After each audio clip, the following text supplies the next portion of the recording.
Which brings us to tonight's keynote speaker, Mr. Colin Gonsalves. I'd like to say a few words just to introduce Mr. Gonsalves. Mr. Gonsalves is Senior Advocate at the Indian Supreme Court and is the Executive Director of the Human Rights Legal Network in India. Mr. Gonsalves is a pioneer in his field of public interest litigation, and he has successfully brought a number of cases dealing with economic, social, and cultural rights.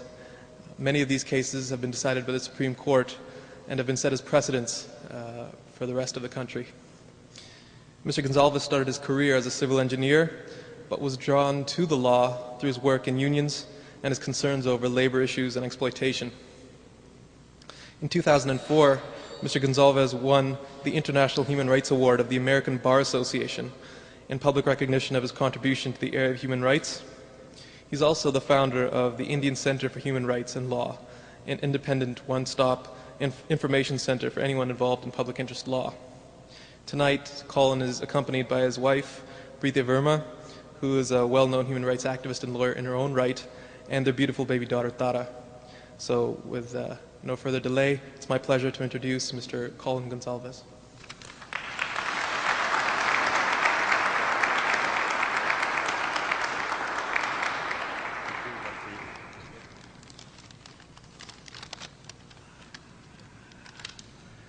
I really am humbled by the honor of speaking to you here today. I studied Jaswant Singh Kalra's work,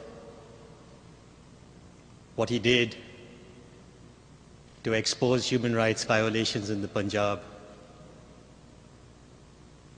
his martyrdom at the hands of the Punjab police. And over the last few days, I spoke to some of my Sikh friends in Canada. Some of their sufferings and pain, their relatives who have also suffered at the hands of the Punjab police, and I have done so little. I have suffered so little. I feel I don't deserve really this honor of speaking to you here today. Kalra Saab stood at this podium in 1995. He had uncovered thousands of Sikh boys and girls, protesters, somewhat militant, somewhat outspoken, democratic rights organizations, trade union people, young people exercising democratic rights. He had the list of persons supposedly missing, but in reality picked up by the Punjab police, tortured, and their bodies cremated without their relatives being told. He came to Canada. He spoke to the press and he spoke to the public about those lists.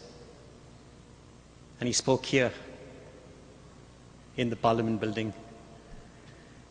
And just before he was to leave and go back to India, he received a warning from India that he should not return. And he said that if I don't expose this story, who will? I must do it. It is my duty. I must go back and say what has happened.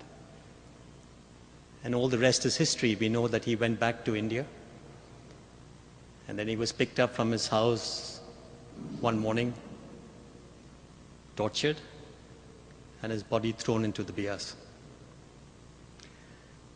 When you look at his work, and you look at the risk he took, and you look at the continuing risk that people in the Punjab take even today, we realize that we have come a long way, but we have a very, very long way to go.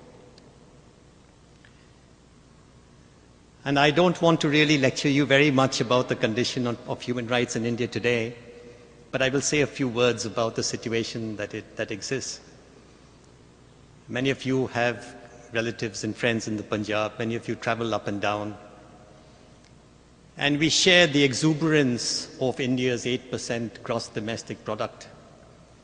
We know the incredible wealth that India has, comparable to any country in the world.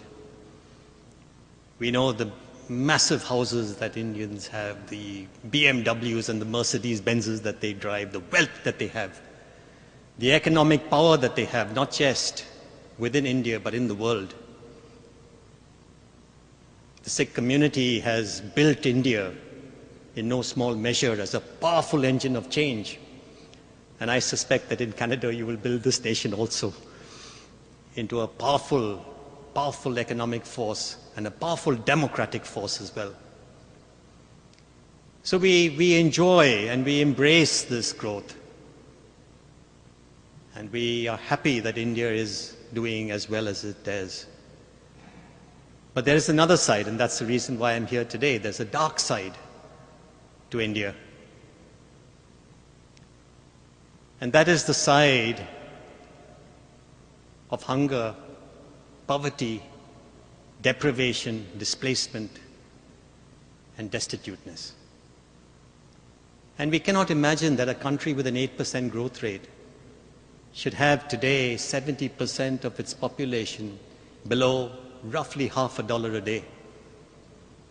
Central government set up a report to look at poverty in India, and the Arjun Sen Committee report concluded that 77% of India are living on less than 20 rupees a day, $0.50. What an amazing statistic. And you try and say, why is this happened? Why has India become the hunger capital of the world? Why do we have a 50% malnutrition rate, men, women, and children? 17% of all children in India grow up stunted, with a shrunken brain and stunted body. Why has it happened? What is this economic model that allows an 8% growth rate and such unimaginable wealth for 350 million people, and you have 750 million people below a poverty line of $0.50 a day? How has this happened? And then you realize that the economic model is one where money is everything, where the lust and greed for money is everything. Do what you want, break whatever laws you want to break, bribe whoever you want to bribe. Do what it takes, but make your money. And it's an economic model where social values, morality, the old social democratic structure, all this has become irrelevant. All this can go. All this is meaningless. So you look at your education system and you realize the government schools are closing. The children have to go to private schools, and the rates in the private schools, the fees in the private schools are skyrocketing. You look at your hospitals, your wonderful public hospitals that you had once upon a time, and you see that your public hospitals are crumbling, and the poor have nowhere to go. They can go to a private hospital if they can afford to pay. And as far as food is concerned, I've told you we have a 50% malnutrition rate. And in the Punjab, I do this case in the Supreme Court on the right to food. In the Punjab, just about a month ago, there was grain lying out in the open, rotting. And our Prime Minister was unwilling to give the grain to the people to eat. We have 60 million tons of grain lying in the godowns of India, and you have hunger and malnutrition and poverty at this rate. And the Supreme Court asked the central government, they said, if you have 60 million tons of grain rotting, some of it rotting in the Punjab, rats eating at it, why don't you give it to the people to eat? And the government said, no, we'll not give it to them. And then you realize that this understanding of the market as being the driving force means that either you buy or you die. Either you buy your food or you die. Either you pay for your medicines or you go as you are without treatment. Either you pay for education or you remain uneducated. The whole notion of taking people along with you as one nation, taking everybody along with you as one nation, that model of development has for the last 10 or 20 years gone, disappeared. So the 350 million people go ahead. That's one India. 750 million people remain behind. That's the second India.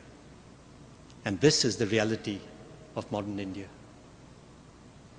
And then there's a darker side. There's a darker side of violence. In a land of Mahatma Gandhi and non-violence, Eastern spiritualism. You have some of the most violent practices the world has ever seen. Khalra Sahib discovered the tip of the iceberg with several thousand people disappeared. Can you imagine several thousand people disappearing in any country? And that was just one state, some districts of one state. Unimaginable violence. Our Home Minister recently said 1/3 of all the administrative districts of India, 220 out of 640 administrative districts, are under significant levels of armed struggle. Isn't it amazing? The largest democracy in the world, an Asian tiger, today you could say a world tiger in terms of world economy, and you have 1/3 of the country under significant levels of armed struggle, and you have 3/4 of the population starving. Time is very short to go into what kind of economic model this is, what kind of political model. But hunger, malnutrition, and violence happens by design. It's not accidental. It's not accidental to the model of development. It happens by design. The 84 genocide of the Sikhs on the streets of Delhi, thousands of Sikhs killed, massacred in the capital city, with the army garrisons just outside, with massive police reinforcements possible, with the political elite, the Prime Minister, the Home Minister,